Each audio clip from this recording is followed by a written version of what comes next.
Abran sus Biblias, todos los que la trajeron, en el Evangelio de Mateo capítulo 24. Los que no trajeron Biblia, siéntense con un cristiano.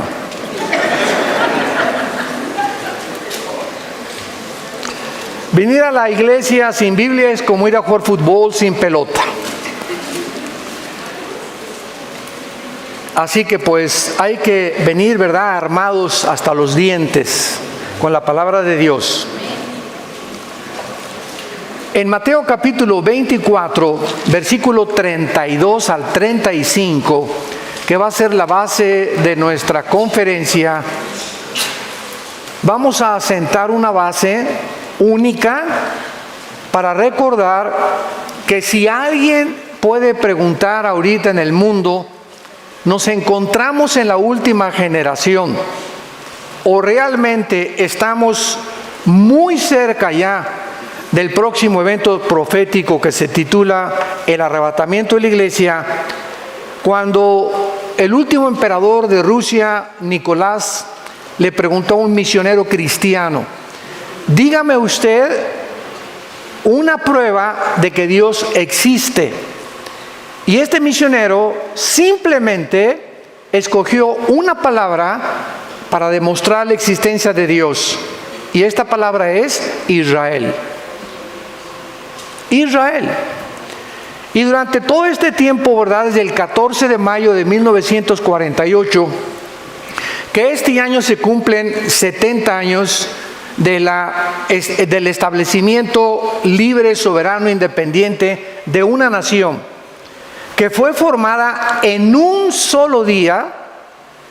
Este es el fenómeno más grande que existe de la sociología, de la historia, porque jamás en la historia una nación había renacido después de casi 2000 años de haber sido dispersados en el mundo entero, que pudieran haber regresado a su tierra, mantenido el lenguaje y el idioma y convertirse ahorita, 70 años después, en la nación que más aportaciones ha hecho al mundo en la tecnología.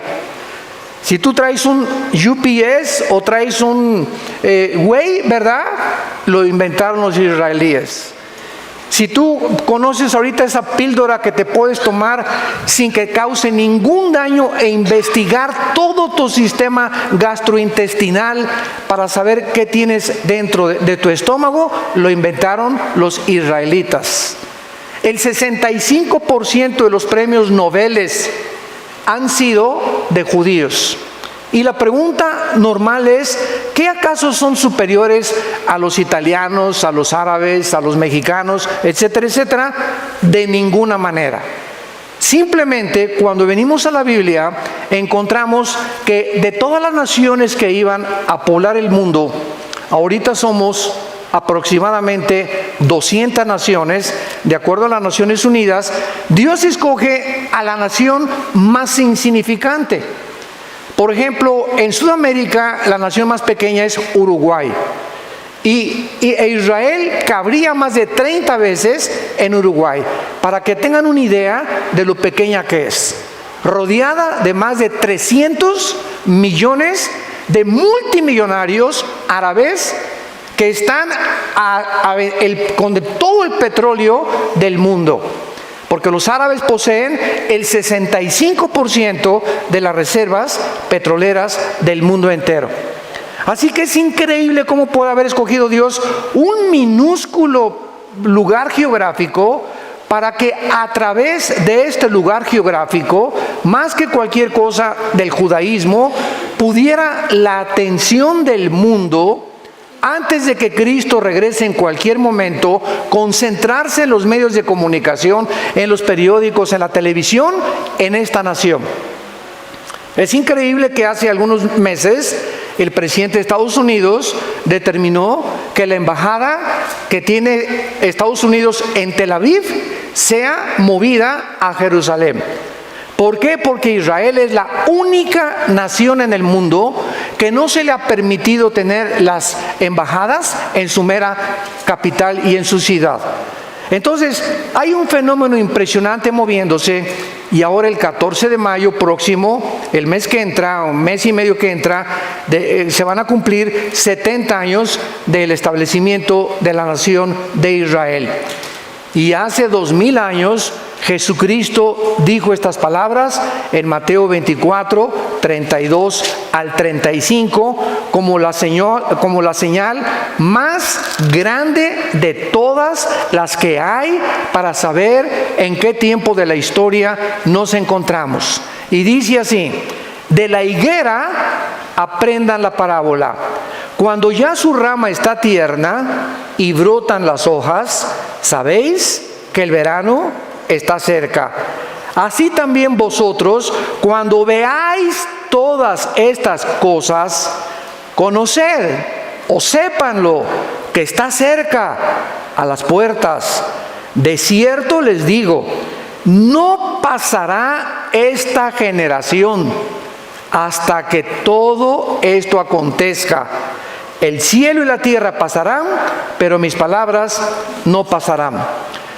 Es interesante, vamos a regresar a Mateo 24, los primeros versículos, donde le hicieron 3 preguntas los judíos a Jesucristo, porque siempre el ser humano ha estado interesado, somos curiosos por naturaleza, por eso hay brujería, sesiones espiritistas, astrología.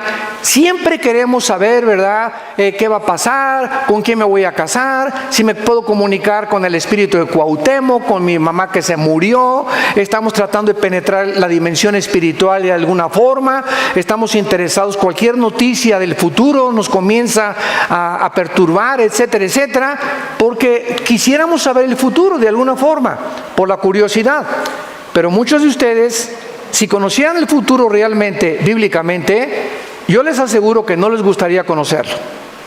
Porque muchos de ustedes viven todavía en pecado, muchos de ustedes han rechazado la luz, han rechazado a Dios en sus vidas, lo ha sacado de la ecuación, y sabes una cosa, que tu futuro no va a ser nada agradable.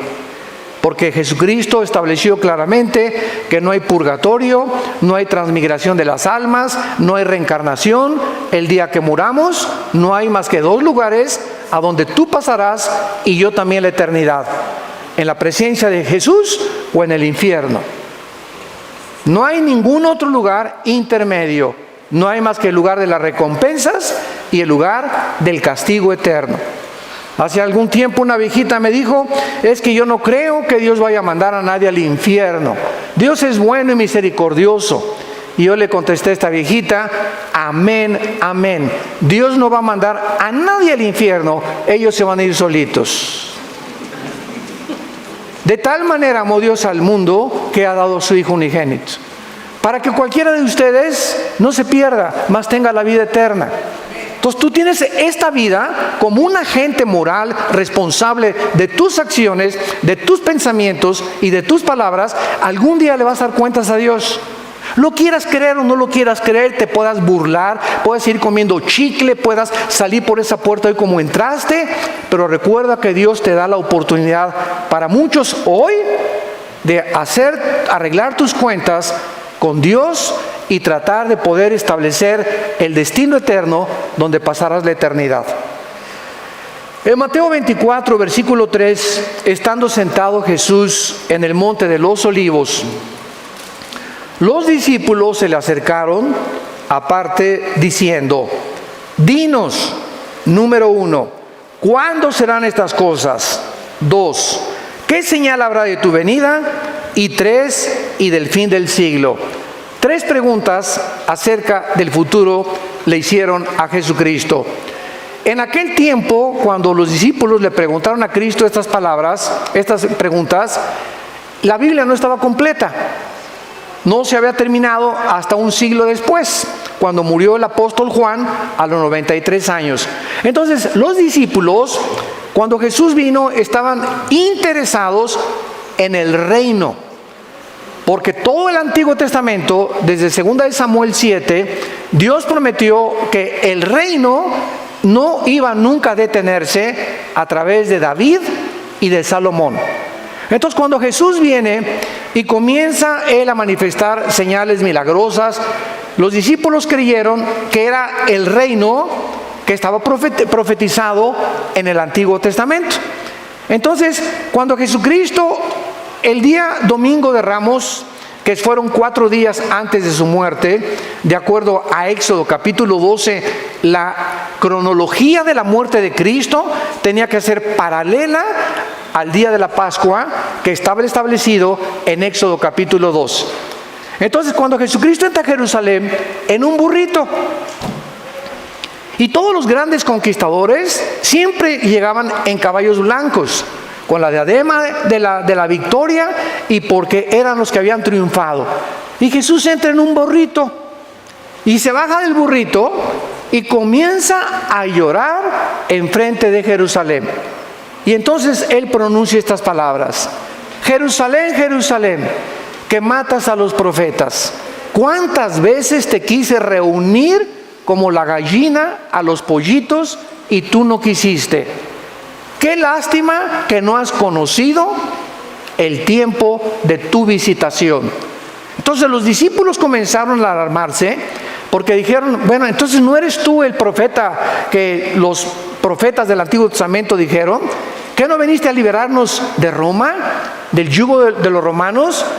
Y cuando en el huerto de Getsemaní llega Judas con un grupo de soldados, que eran como 30 soldados, y preguntan: ¿quién es Jesús? Y él dice: yo soy. Y se van todos para atrás. Pedro saca la espada y dice: ya ven, éntrenle. A ver, éntrenle, aquí estamos junto con él. Y Pedro y los discípulos habían visto a Jesús detener el aire, detener el viento, la lluvia, resucitar a los muertos, sanar a los ciegos, sanar a los sordos, sacar demonios. Y de repente ese héroe que habían comenzado a adorar y a servir, pone sus manos así para que los romanos lo esposen y se lo lleven como un cordero directo al matadero. Todos los discípulos comienzan a preguntarse: no entendemos qué está pasando, eso no es esta persona. Y cuando comienzan a crucificarlo, todos los discípulos se esconden, menos María Magdalena, María, la madre de Jesucristo, y el apóstol Juan, que son los únicos que permanecieron en la cruz. No es hasta que Cristo resucita a los 3 días que se les comienza a aparecer, 1 Corintios 15, a más de 500 personas. Y comienzan los discípulos a entender, porque Cristo les dice: ¿es que no oyeron ustedes lo que los salmos y los profetas hablaron de mí? ¿No leyeron Isaías 53, que el Salvador primero tenía que morir y después reinar? Se equivocaron en que ellos creyeron que primero tenía que reinar y después morir. Y era al revés. El Salvador tenía primero que morir y después recibir la corona. Entonces Jesucristo les contesta estas preguntas, y no es el orden cronológico en que las contesta. En el versículo 4 en adelante de Mateo 24. Respondiendo Jesús les dijo: miren que nadie los engañe. Número 1, Jesucristo profetiza que el engaño aumentaría de una forma impresionante en el mundo, política, religiosa, filosófica, místicamente, en todas las áreas del mundo. Vivimos un mundo lleno de mentiras.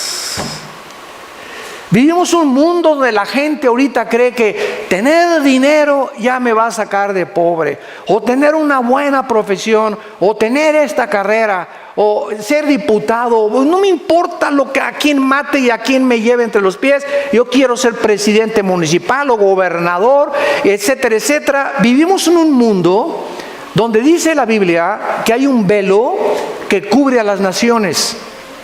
Nos rodea un mundo que está ciego ante la realidad de quiénes somos, que somos peregrinos y que no hay nada en esta vida que nos pueda satisfacer. Como mi esposa les comentaba ayer, ¿verdad? ¿Cuántas mujeres como la mujer samaritana, Juan capítulo 4, la chulis llevaba 5 maridos? Y con el que vivía, cuando se encontró con Cristo, era su amante, ni casados estaban. ¿Cuántas mujeres han creído eso? Es que en un hombre voy a encontrar la felicidad, como la famosa artista de cine del siglo XX, que se consideró la mujer más bella del siglo XX, después de María Félix, Elizabeth Taylor. 9 maridos, la chulis, se llevó y los enterró. Creyendo uno tras hombre, ¿y cuántos hombres lo mismo? ¿Cuántos hombres, verdad? Una mujer y otra, y siempre buscando y creyendo que vamos a encontrar al hombre perfecto, a la mujer perfecta, y que si ella persona no me hace feliz, pues busco a alguien que me haga feliz. Ahí está el ego centrado en el ser humano. Cuando tú te casas, por favor, nunca pongas como una motivación buscar a alguien que te haga feliz. Nos casamos para hacer feliz a la otra persona. Y cuando comiences a buscar la felicidad de la otra persona, como decía la Madre Teresa, cuando la entrevistaron en Nueva York, la Madre Teresa llegó de Calcuta, de la India. Ustedes saben que tenía un leprosario y le preguntaron a la Madre Teresa: oiga, ¿por qué usted no se queda aquí en Nueva York y le vamos a hacer un asilo grandísimo para todos sus leprosos, con aire acondicionado, con la tecnología del siglo XXI, etcétera, etcétera? ¿Qué no busca usted comodidades y no busca usted para que puedan realmente estar feliz? Y la Madre Teresa contestó: es que gracias me regreso con mis pobres allá a la India, porque he descubierto que la felicidad no está en buscarle a los demás, sino en buscar hacer feliz a los demás. Y ella dijo estas palabras que cimbraron a las Naciones Unidas. La persona más miserable que he conocido, dijo la Madre Teresa, la persona más miserable y más podrida que he conocido, son las personas que están buscando continuamente a otras personas para que los hagan felices, que los sirvan. Y Jesucristo lo dijo 2000 años antes que ella. El siervo, el verdadero hombre, el verdadero líder, no es el que busca que lo sirvan, sino el que sirve a los demás. Y nosotros se los hemos dicho a todos los pastores en toda la vida que Dios nos ha concedido. Nosotros los pastores no nos pongan en una plataforma, ni nos idolatren, ni somos la gran cosa. Nosotros los pastores estamos para lavarle los pies a ustedes. Somos los siervos de ustedes. Estamos para servirlos. Muchas veces me llegan: ¿le cargo su portafolio, hermano? Les contesto: no estoy manco. Le doy y damos gracias por el espíritu de servicio, que hay mucha gente, ¿no? Pero es que nosotros tenemos que dar el ejemplo del servicio. Nosotros somos los que estamos siguiendo a Jesús para servir a los demás. Y no convertirnos en la primadona, ¿verdad? Con 3 o 4 guardaespaldas y a ver, y esto y el otro, ya no saludan a la gente, ni mucho menos. Y no es esa la forma en la que el cristiano debe de manifestar la verdadera humildad y la mansedumbre que Jesucristo nos enseñó. Entonces, este engaño está ahorita cubriendo el mundo entero. Y vean ustedes en las elecciones políticas, vean ustedes en las religiones ahorita, ¿quién es el mejor candidato? Y no estamos hablando solo de México, En Estados Unidos vean lo que pasó en Guatemala, lo que pasó en Sudamérica, lo que está pasando en Europa, en España, en Grecia, en el Medio Oriente. Estamos buscando un hombre, un Mesías, donde poner toda la esperanza en él o en ese partido para que pueda sacar al país de donde nos encontramos. Y la Biblia dice en Jeremías 17: maldito el hombre que confía en el hombre. Cuídate de no poner tu esperanza en ningún ser humano, porque todos somos imperfectos. No hay un sistema de gobierno perfecto. Como decía Winston Churchill, la democracia está entre los mejorcitos, pero ni la democracia es el mejor sistema de gobierno, como la historia lo ha demostrado. Entonces, cuidémonos de estar poniendo nuestras esperanzas en nadie más que en el Hijo de Dios. Él es nuestra esperanza, Él resucitó de los muertos, en Él está nuestra confianza. Hoy en la mañana el desayuno lo compartí yo con algunos hermanos en el hotel, y yo les decía, ¿verdad? Mira, no oremos por este partido aquí en México, en julio son las elecciones. Simplemente los cristianos no nos peleemos por qué partido somos. Nada más falta que nos agarremos del chongo por eso. No vale la pena. Mejor oremos y le digamos a Dios Padre Santo, no nos interesa a nosotros qué partido gana. Nos interesa que el partido que gane nos siga dando libertad para predicar tu palabra. Eso es lo que debemos orar. El que gane no es el Salvador. El que gane no va a ser el mejor tampoco. Simplemente nos interesa que esta libertad que hasta ahorita hemos mantenido en México, la podamos seguir teniendo, no importa con el partido que gane. Porque es lo que nos interesa, ganar las almas. Jesucristo a continuación les dijo, vendrán muchos en mi nombre, a muchos se engañarán. Y en el versículo 6 al versículo 8, Cristo dijo, ya como la señal de los últimos tiempos, oiréis de guerras y rumores de guerras. Miren que no se turben, porque es necesario que todo esto acontezca, pero aún no es el fin. Nos detenemos aquí.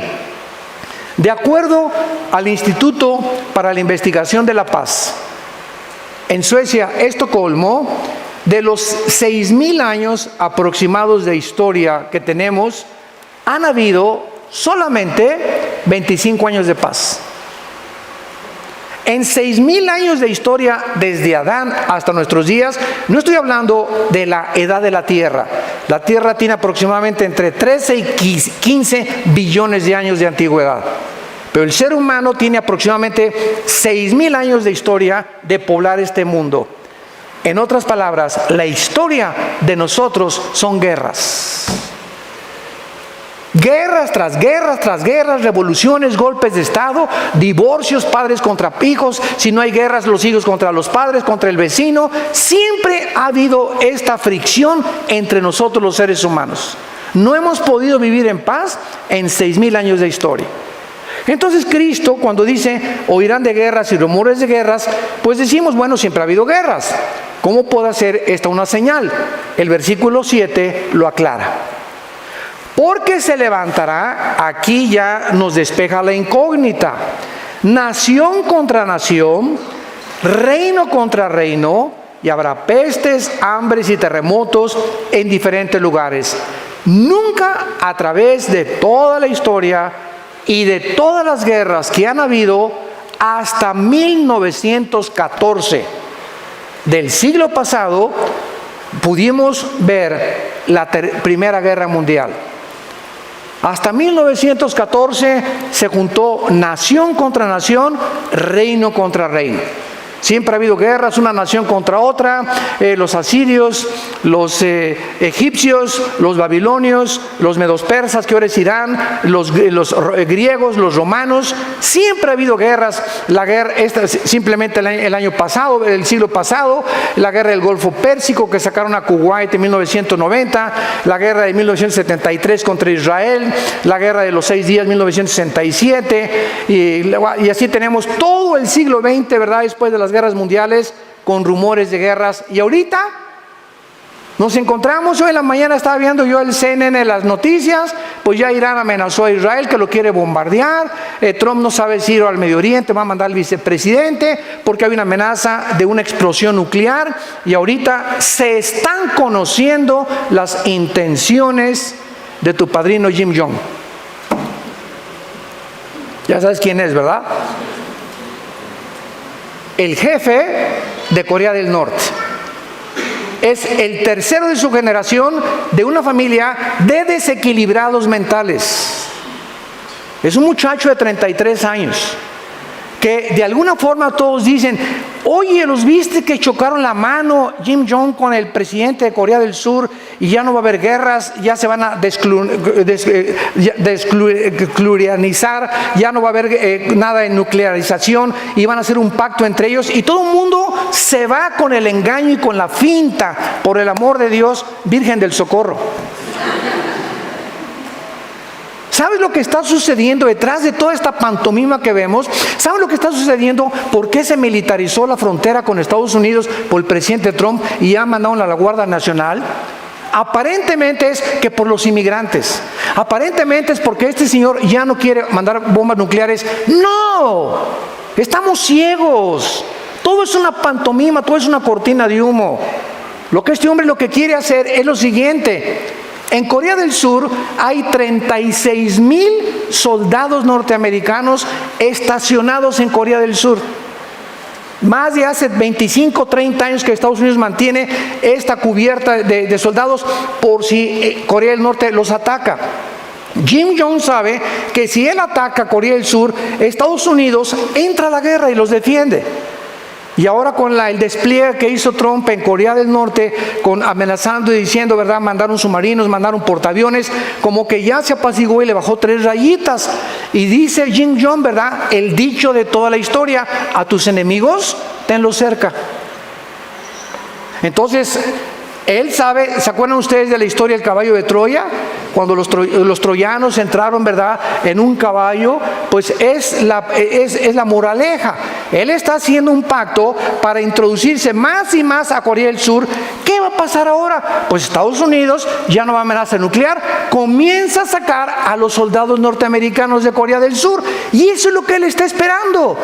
Que se confíe a Estados Unidos, que saquen a los soldados americanos, para él entonces atacar a Corea del Sur y hacer de Corea una sola nación, que es el sueño de sus abuelos. ¿Qué está haciendo Putin? Porque ahorita en Venezuela hay una base naval rusa en Venezuela. ¿Por qué se unió Venezuela con Irán y con China y con Rusia y con Irán? ¿Por qué ahora el eje del mal está en el Medio Oriente y están teniendo como largavistas y como meta México y Sudamérica? ¿Por qué? Porque los rusos quieren entrar y quieren debilitar a Estados Unidos, pero en medio de todo este mare magnum y de todo lo que está pasando, ¿saben quién es el centro realmente del conflicto? Israel.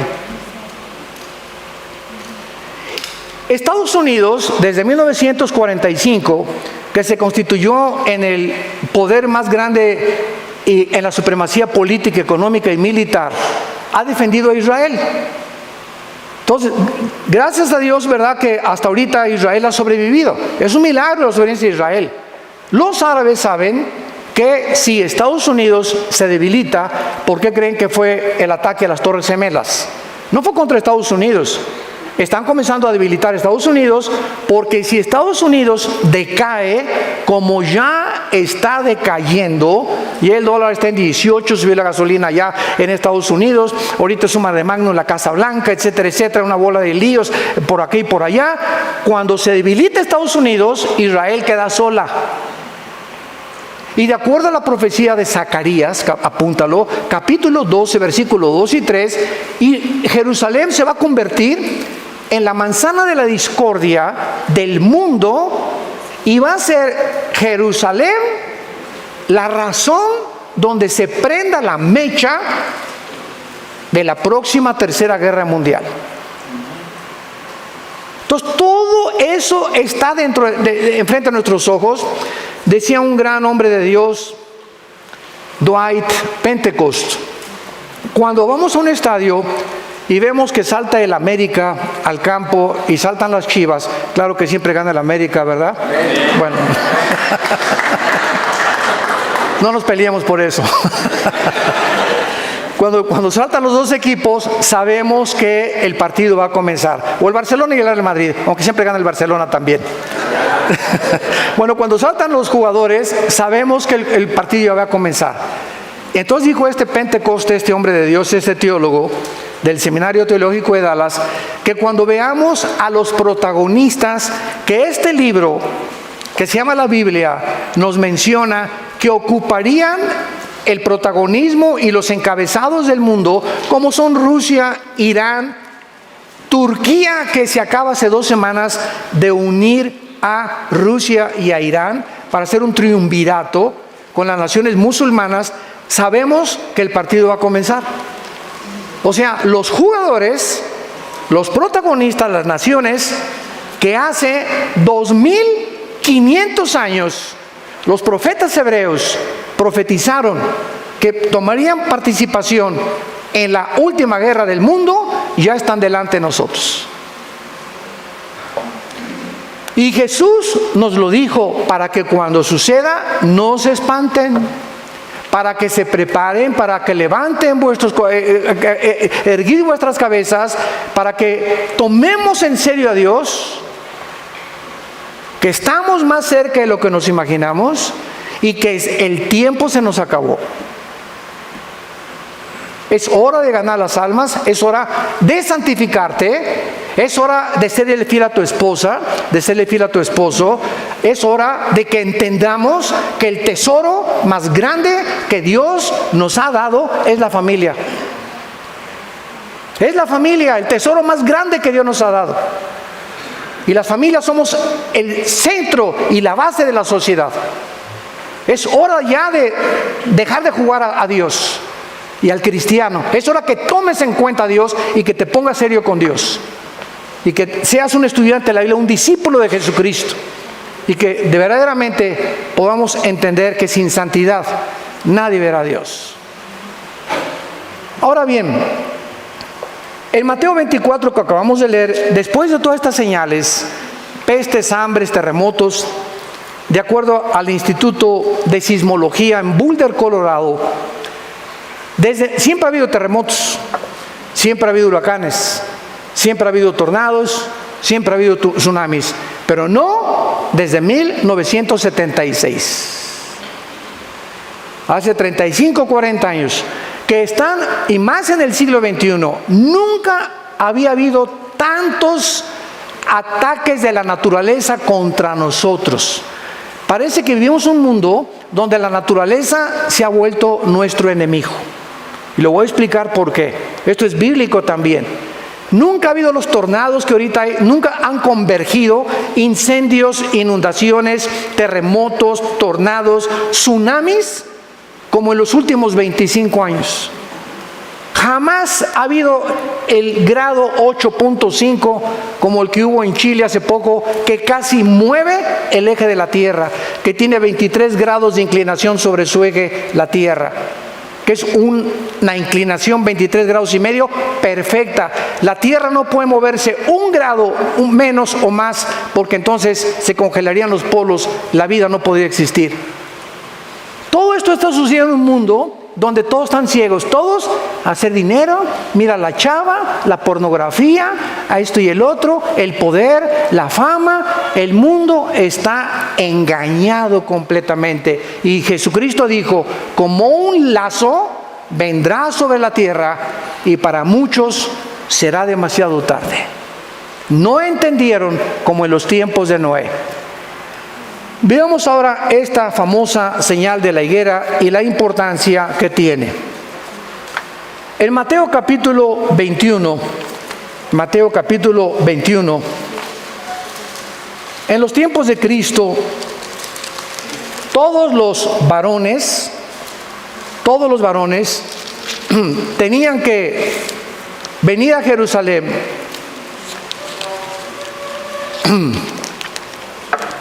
Tenía que venir a Jerusalén 3 veces al año a la fiesta de la Pascua y a celebrar las fiestas de Israel. Y todos venían a través de Jericó. Y en el camino, cuando venían los peregrinos hacia Jerusalén, había una higuera muy famosa. Ya saben ustedes que la higuera es la que produce higos. Y Jesucristo y los discípulos habían pasado por esa higuera durante mucho tiempo también. Pero la última vez que Jesucristo comienza a entrar ya a Jerusalén para el Domingo de Ramos y que fuera crucificado 4 días después del domingo, o sea, Cristo no murió el viernes, porque si murió el viernes, ¿cómo iba a estar 3 días y 3 noches? Hubiera resucitado el lunes. Es inconcebible que se haya enseñado, y los que enseñan que murió el viernes, dicen que porque al otro día era día de reposo, porque no conocen que los judíos tenían una semana de reposo, tenían años de reposo y tenían el jubileo de cada 50 años celebrar la libertad de todos los que tenían deudas. Entonces, cuando no entendemos la idiosincrasia y la geopolítica del Medio Oriente y las costumbres del Medio Oriente, no podemos comprender muchas cosas de la Biblia. Entonces la Iglesia Romana, el Vaticano, estableció que el viernes murió Cristo, cuando ni siquiera eso dice la Biblia. La Biblia dice claramente en Éxodo 12 que era los 4 días del Domingo de Ramos, o sea, el jueves. Muy bien. Entonces, cuando Cristo ya llega a Jerusalén, Y por última vez vi a la higuera. Vean lo que le dice Cristo a la higuera. Mateo 21, versículo 18. Y dice así: por la mañana, volviendo a la ciudad, o sea, a Jerusalén, tuvo hambre. Y viendo una higuera cerca del camino, vino a ella y no halló nada en ella, sino solamente hojas, y le dijo: nunca jamás nazca de ti fruto. Y luego se secó la higuera. Viendo esto, los discípulos decían maravillados: ¿cómo es que se secó enseguida la higuera? Ya Cristo le responde: de cierto les digo que si tuvieran fe y no dudares, le diría no solamente a la higuera, sino al monte: quítate y echa al mar, y será hecho, y lo que pidan en oración creyendo lo van a recibir. Muy bien. La higuera, tanto en el Antiguo como en el Nuevo Testamento, representa a Israel. La higuera es el árbol que representa a Israel. Cuando Jesús quiso comenzar a ilustrar las parábolas, ¿qué usó? Semillas, que es la palabra; la tierra, que es el corazón del hombre; los árboles, que son los seres humanos. Usó los ejemplos de la naturaleza para que hasta un granjero y la persona menos culta pudiera entender el lenguaje, teniendo a Cristo, de lo que Él quería decir acerca de las verdades escondidas en lenguaje humano que se encuentran en el cielo. Entonces, Israel es la higuera, como lo vamos a ver. Y cuando Jesucristo llega a Jerusalén, así como la higuera no daba fruto, no era la higuera la que Dios quería maldecir, era una profecía que Dios estaba esperando fruto en Israel. A lo suyo vino y los suyos le rechazaron. Entonces, como llegó y buscó fruto en Israel, Israel quedó bajo una maldición. Y esta maldición cayó sobre Israel 70 años después de que Cristo murió. Cuando el general Tito, romano, hijo del emperador romano Vespasiano, llega a Jerusalén en el año 70 después de Cristo y no deja piedra sobre piedra. La profecía que Jesús había dicho 70 años después se cumplía 70 años. Y después hubo otro levantamiento en el año 120 por Bar Kokhba, otro judío líder, que fue aplastado completamente. Y desde el año 70 después de Cristo hasta 1948, Israel se quedó sin tierra, sin gobierno, sin tabernáculo, sin lugar santo, sin altar, sin ninguna cosa que participaban los sacerdotes hasta 1948. Entonces, vemos nosotros que esta maldición era realmente una indirecta a la nación de Israel. Y solo cuando regresaron comenzaron las lluvias hasta 1948. ¿Lo pueden ustedes creer? Que casi en 2000 años no llovió. Y cuando regresan a 1948, a los 2 días comienza a llover. Impresionante. Cuando los judíos regresaron en el 48 a Israel, no había un solo árbol plantado. Uno solo. Era un desierto. Y los judíos haciendo la obra de la ingeniería hidráulica más portentosa del siglo XX, de 1948 a 1950, en 2 años, plantaron más de 6 millones de árboles. Irrigaron milagrosamente la tierra. Ahorita vas a Israel y vuelas, y siempre yo he dicho, ¿verdad?, que es como cruzar Estados Unidos a México. Cada vez que mi esposa salimos de Estados Unidos, pasas de México a Estados Unidos en avión, y México todo seco, todo podrido, basureros, y llega a Estados Unidos todo verde, todo próspero, y entonces viene la envidia, y son los ricos, no, espérame tantito, no es por ahí. Esa es la teología, ¿verdad?, falsa del comunismo, que si los ricos se les quita el dinero y se les da a los pobres y hay una repartición igualitaria del dinero, entonces ya el mundo va a vivir perfectamente bien. ¿Sabes una cosa? Esa es la mentira y la farsa más grande que puede haber. ¿Por qué Estados Unidos ha prosperado? ¿Por qué Estados Unidos fue la nación más grande, económica, mejor vestida? Todo mundo quiere irse a Estados Unidos a trabajar. Nadie quiere venirse a México a trabajar. Nadie quiere irse a Rusia a trabajar. Nadie quiere irse a España a trabajar. ¿Por qué es Estados Unidos? Simplemente porque Estados Unidos, después de Israel, es la única nación en el mundo fundada con la Biblia. 1625, los pioneros huyen de Inglaterra, perseguidos por el Vaticano, porque se convirtieron a Cristo y renuncian al catolicismo. Y fundan en 1625 en el estado de Virginia, en Rhode Island, la primera ciudad, y desde que llegan los misioneros aquí a Estados Unidos, lo único que usan es la Biblia.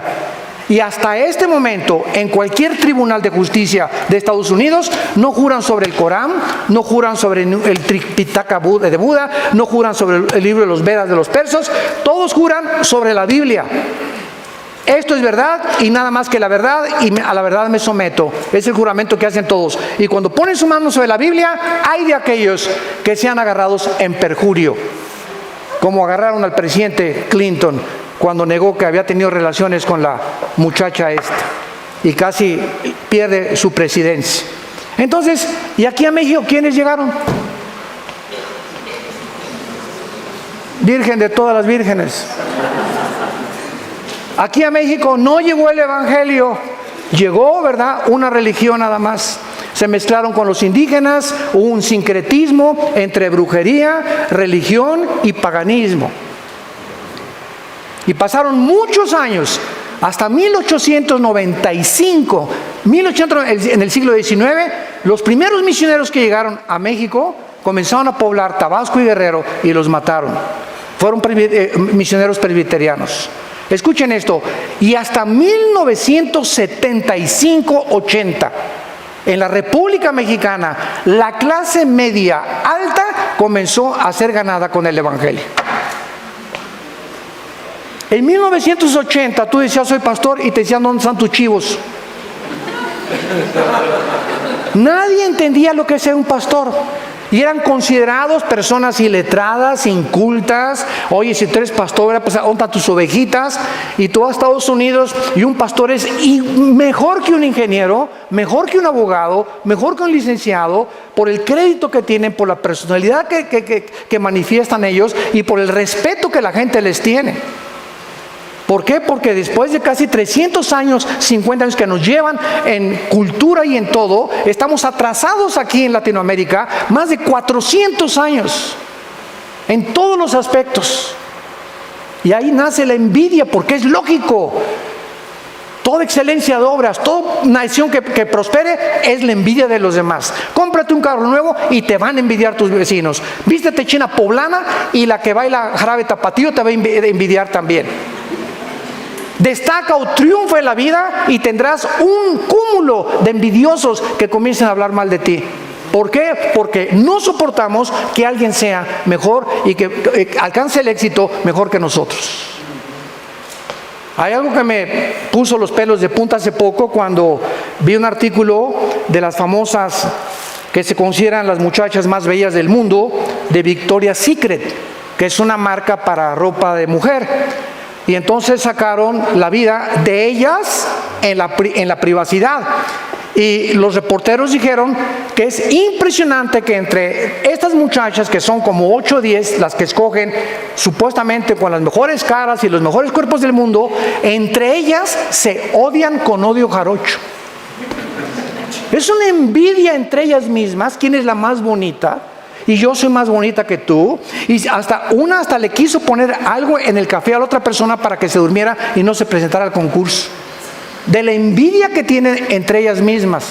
Entre los artistas, entre los deportistas, ¿cuántos odian al pobre de Messi, que es un jugador que se iba a quedar enano, que tiene autismo en 2º grado? Por eso cuando Messi entra al campo, no es como Ronaldo, ¿verdad?, que aquí papucho de papuchos, llega, no se fija en el público, o sea, está completamente aislado, así son los autistas, y él se enfoca en la pelota y durante los 90 minutos del partido no pone los ojos en nadie más que en la pelota, la sigue como si hubiera en tercera dimensión, la tuviera aquí cerca. Los pases que da exactamente los da, pero a la mera bota de la persona, porque se concentra nada más en la pelota. Por eso es un mago del fútbol. Y así vemos nosotros que así hay cantidad de gente. ¿Y por qué lo odian? ¿Por qué lo critican? Por la envidia. Entonces, así pasa en la vida. Tenemos que entender la naturaleza humana. Entonces, vemos que Dios nos muestra claramente que esa es la razón por la cual Israel es odiada. Quiero decirle lo siguiente, a cualquier historiador que nos visite: nunca desde el 48 Israel ha comenzado ninguna guerra. Siempre las guerras que ha habido contra Israel es porque se han defendido. Los palestinos, la última vez que les mandaron bombas a Israel, desde los hospitales y desde las escuelas, pusieron los cañones para que cuando Israel contestara el fuego, ellos ante el público internacional dijeran: es que están matando a niños, cuando ellos mismos los estaban matando, y los ponían de carne de cañón para desprestigiar. Y de todas las resoluciones de las Naciones Unidas, el 65% de las resoluciones de las Naciones Unidas han sido contra la nación de Israel. Y en penúltimo lugar, ¿por qué este odio? Escuchen esto y abran sus oídos. El odio que hay ahorita contra Israel es porque Israel va a establecer el reino milenial de Jesucristo en la tierra. Ahí es donde va, podríamos decir, aterrizar Jesucristo. Se va a parar Jesucristo en Zacarías 14, en el mero monte de los olivos donde fue crucificado. Se va a hacer un valle de norte a sur y de oriente a occidente. Y ahí Jesucristo en Jerusalén, Dios va a bajar su trono que está ahorita a este mundo. Dios lo va a bajar, y ahí en Jerusalén será el trono de Dios durante 1000 años.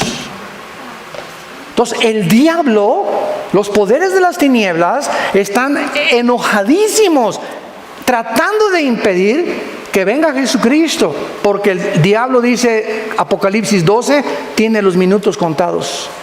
Entonces es lógico todo el odio que hay contra Israel, donde solo una nación lo defiende, y por eso Dios la ha bendecido. Ahorita, ya que Estados Unidos abandona Israel, entonces vendrá el derrumbamiento de Estados Unidos. Israel será rodeado por Rusia, por Irán y por Turquía, de acuerdo a Ezequiel capítulo 38, y vendrá la tercera guerra mundial. Y nos encontramos a un paso del cumplimiento de estas profecías. Yo no sé cuántos de ustedes están preparados para encontrarse con su Dios. ¿Cuántos de ustedes están listos que si ahorita saliendo te puede dar una embolia, un ataque cerebral, un ataque cardíaco, te puede atropellar un carro? Hace 2 semanas una señora de 43 años, maestra, se sube a la línea Southwest de aviones. El avión se comienza a incendiar y aventó un pedazo así grande de fierro, le pegó en la ventanilla a la mitad del avión, rompió la ventanilla del avión a 30,000 pies de altura y le pegó aquí, y entonces la despresurización la quiso jalar hacia afuera, le ayudaron a que no se saliera, y a los 4 o 5 minutos ya estaba muerta la señora del trancazo que le dio el pedazo de fierro que se soltó del motor del avión. Venía de Nueva York a Dallas, tuvieron que aterrizar en Pensilvania. Esa señora se subió, adiós a su esposo, nos vemos ahora que regrese. ¿Cuándo pensó esta señora que era su último viaje en este mundo? ¿Lo sabes tú? ¿Lo sabes tú? Y como no lo sabemos, prepárate para encontrarte con tu Dios. Que Dios te agarre definitivamente con Cristo en tu corazón. Que realmente puedas entregarle tu vida al Hijo de Dios, y que puedan tus hijos dejarles un legado y poder hacer algo con esta sociedad que se está pudriendo a nuestro alrededor en inmoralidad, en depravación, matrimonios gays, de cosas transgénero. Estamos en un punto que Sodoma y Gomorra parece Alicia en el País de las Maravillas comparado con nuestra sociedad. Así nos encontramos. Arrepiéntanse de sus pecados. Es el mensaje de la Biblia. Ábrele tu corazón a Cristo hoy. No endurezcas tu corazón. Dios te ha traído esta mañana para que arregles tus cuentas con Él. Lo quisieras tú hacer por la misericordia que Él tuvo desde una cruz. Inclinemos nuestra cabeza. Te damos gracias, Señor, por tu palabra. y porque nunca dejarás de hablarnos, porque nos amas. Y esta es la razón por la cual muriste en una cruz en nuestro lugar. De tal manera amó Dios al mundo que dio a su Hijo unigénito, para que cualquiera que en Él crea no se pierda, mas tenga la vida eterna. Mas Dios muestra su amor para con nosotros en que, siendo aún pecadores, Cristo muere en nuestro lugar. Él, que no conoció pecado, por nosotros se hizo pecado, para que nosotros fuéramos hechos la justicia de Dios en Él. Despreciado y desechado entre los hombres desde que Jesús nació. En un pobre pesebre nació el creador del universo. Trabajó como carpintero 30 años para enfrentarse a la cruz y a la misión que su Padre lo envió: que le conociéramos, porque esta es la vida eterna, conocer a Dios. Y Jesús dijo: nadie conoce al Padre sino el Hijo, y a quien el Hijo lo quiera revelar, porque yo soy el camino, la verdad y la vida. Nadie va al Padre sin mí. Es imposible conocer a Dios sin antes conocer a su Hijo, porque es el Hijo el que ha venido a revelarnos al Padre. En esta mañana, dile a Dios con todo tu corazón. Si tú sabes en tu conciencia que no lo tienes y que este mensaje ha redarguido, te ha convencido que estás mal delante de Dios, que eres un pecador, condenado. Si mueres, estás condenado, condenada eternamente en el infierno. Pero hay este mensaje glorioso, esta esperanza que la Biblia nos da. Dile: Señor mío y Dios mío, me arrepiento de mi vida. Gracias porque en esa cruz pagaste tú con tu sangre una cuenta pendiente de pecado que yo tenía contigo, y que ahora comprendo que yo no la podía pagar nunca, ni con buenas obras, ni con sacrificios, ni con ninguna religión. Eres tú, Jesús, el que en mi lugar llevó el castigo que yo merecía llevar. Y como creo que a los 3 días te levantaste de los muertos, te pido que entres a mi vida en este instante como mi Señor y mi Salvador. Dame el poder, en la corta vida que me queda, de conocerte, servirte, adorarte, vivir para ti, hablar de ti, mi familia, mis padres, a mis hijos, primos, compañeros de escuela, de trabajo, que el fin ha llegado, que se arrepientan y que vengan a la cruz. En el nombre de Jesús. Amén.